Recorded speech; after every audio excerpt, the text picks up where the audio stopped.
Well, welcome to the new River Gorge National Park. We finally made it here, and we've been touring around. We've gone to all the visitor centers around the park, and we finally made it to this one, the main visitor park.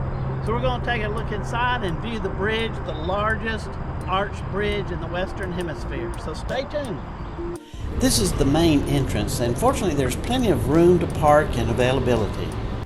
Well, we're going to go into the Canyon Rim Visitor Center, and this is the primary visitor center for the entire park. It's located at the northern end of the gorge, and most people come here first. It's where the bridge is located, but it has an estimated 300,000 visitors each year.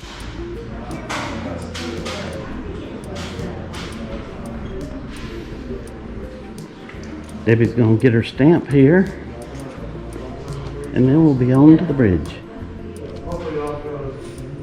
The visitor center has a few displays. Some of the museum is actually closed right now, and has a few overlook from the back windows of the gorge, which are beautiful, and just a small display and more informational than anything else. Well, let's go take a look at the bridge. We're going to speed things up here a little bit, but it's actually 178 steps down there, so it's a little bit of a trek, and not maybe for everyone, but certainly doesn't go this fast. I'd advise taking your time as you get there, but it's worth the view. Well, here we are. We made it to the longest arched bridge in the Western Hemisphere, the new River Gorge Bridge. Crossing the gorge here, built in 1977, completed in 1977, and shortens the time span in seconds getting across the gorge. Used to take about 45 minutes to drive down to the bottom. I don't know if you can see the little road that crosses there.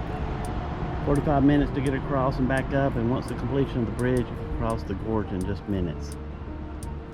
Really phenomenal. We've driven down from the main visitor center to this Needleburg community. It's a one-lane road through just beautiful woods, and sometimes gravel, sometimes paved. So I'm in a truck, and I was kind of a little bit glad at times, but the views of the creek and the drive is just gorgeous. But the park recommended coming down here to see this little historic place. It was another coal mining operation along the New River Gorge Creek, or river, and Henry Ford actually owned the operation, but John Needleburg settled this place in 1870, and we're about a half a mile from I believe the historic site, and it was so beautiful. I had to just stop here at this little bridge that crosses and just kind of show you an example of what we've been looking at while we're driving down here. And you're just crossing several of these bridges. They're just gorgeous scenic views of just the woods and nature. So we're about to head to the community, the historic site, and we'll see what's there. As you can see, there's trails all around this little area, this historic site, including a trail that goes up to the mine entrance. I don't think we'll go up that way, but they had several buildings here, churches, homes, and we're just going to walk down here to this coke oven and company store. So it's an interesting place. We're here at one of the mining operations. I don't know if you can see to the top, but the coal was mined all the way up there in the mountain and carried down this conveyor belt, which happens to be almost 1,400 feet long, the largest conveyor belt of its kind, to this building here, which was called a tipple, and it was loaded into box cars so it could be carried off. Henry Ford owned and operated this operation here, I guess because he needed the coal for his factories as well, so that he could oversee it. But there's several little plaques here explaining this community and the mining operation that took place here. This is the tipple house where they dump the coal in the cars. The river, as you can see, is just down below us, including the main rail line that went into town. But this is pretty fascinating. It's so old. And these are the original conveyors that dump the coal into the cars. You can just imagine all the men going up and down these stairs and working these platforms and loading cars with coal all the way up from the mine.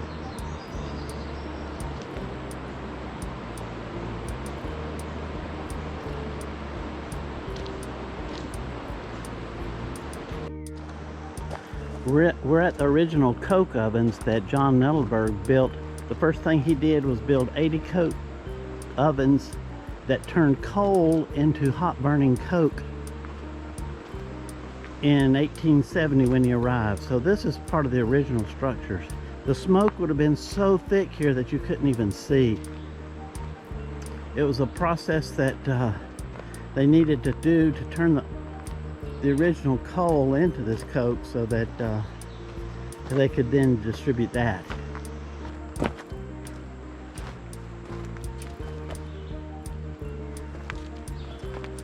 That would actually make a pretty nice bear den for the winter. Well, we left the little historic site of Nettelberg, and I actually learned a lot. It was worth the trip. But we're going to go back up to the Fayette Station Road, which is the original way across the gorge, and it winds down to the other side of the gorge. So let's see what that's like. At the main visitor center, you can get instructions about how to navigate this Fayette Station Road.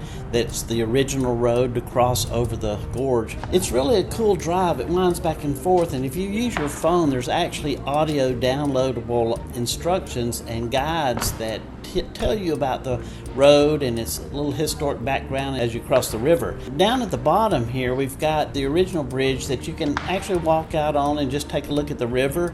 And one of the main attractions for New River Gorge is actually their whitewater rafting. And we chose not to do that because I'd actually hurt my leg, but we wanted to do it. It's one of the most popular things to do in the park. So I would recommend that, and planning to take one of those trips as well. Let's see if we can talk to some of the rafters. Hello, everyone. Hello. Now they're waving.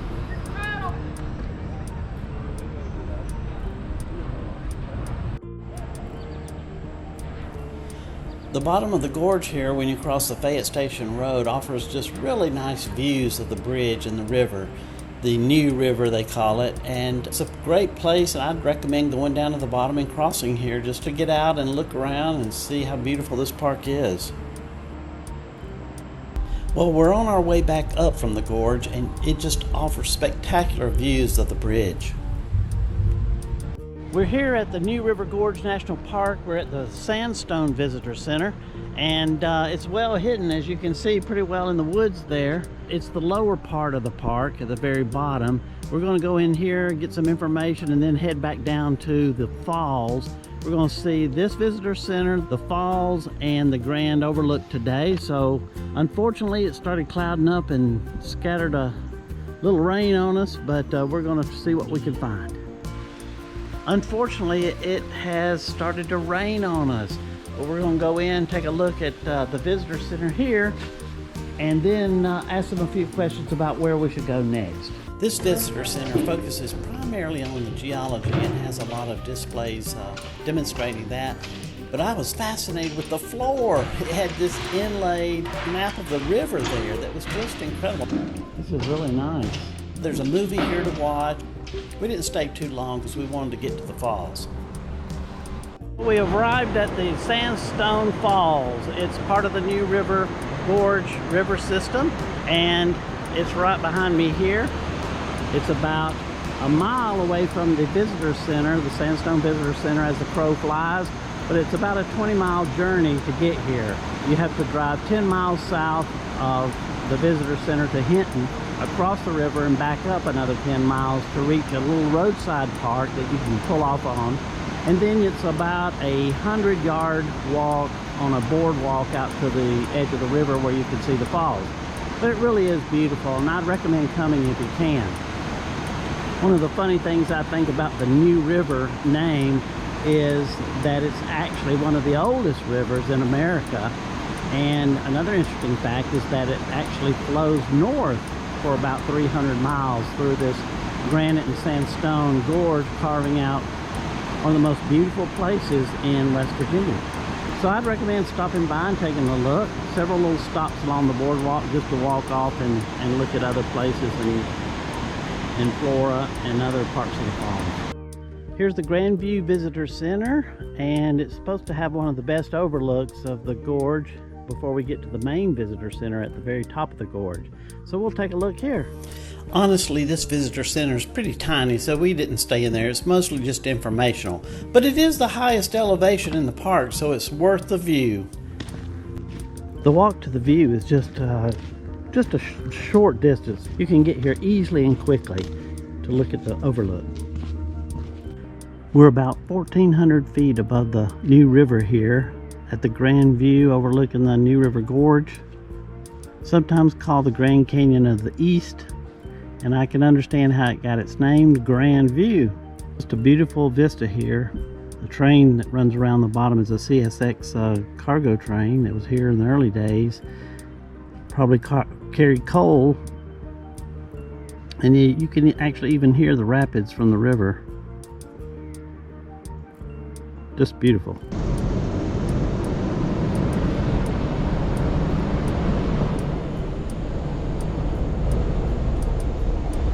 Well, we're here at Thurmond. This is the visitor center in sort of the middle part of the New River Gorge Park.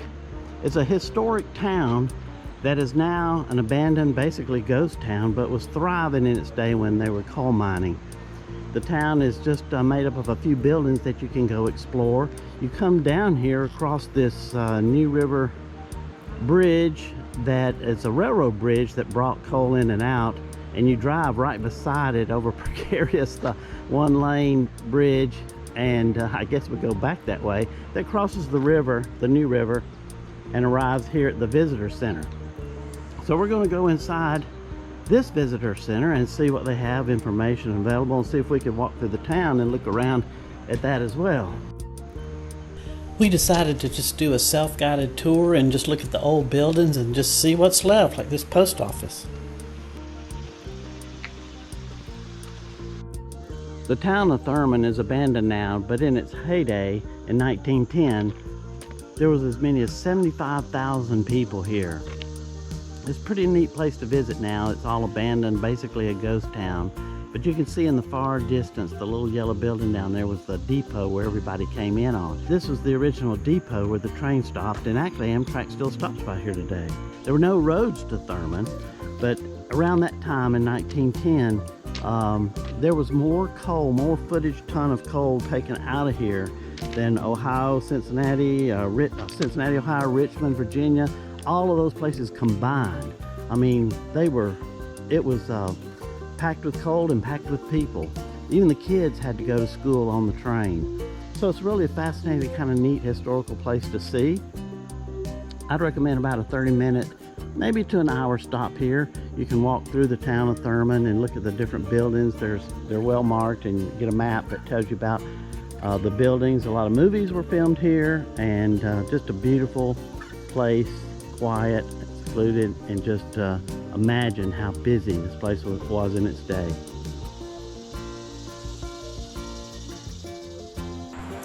Well, I hope you enjoyed our little tour of New River Gorge National Park and all our beauty. It's just a beautiful national park, and I'm so glad our Park Service created it for West Virginia. It's certainly worth taking a look and enjoying whitewater rafting if you can, and it may even take a couple of days to do it. But come to visit and enjoy the scenery and just get out. So until next time, we'll see you at the next park.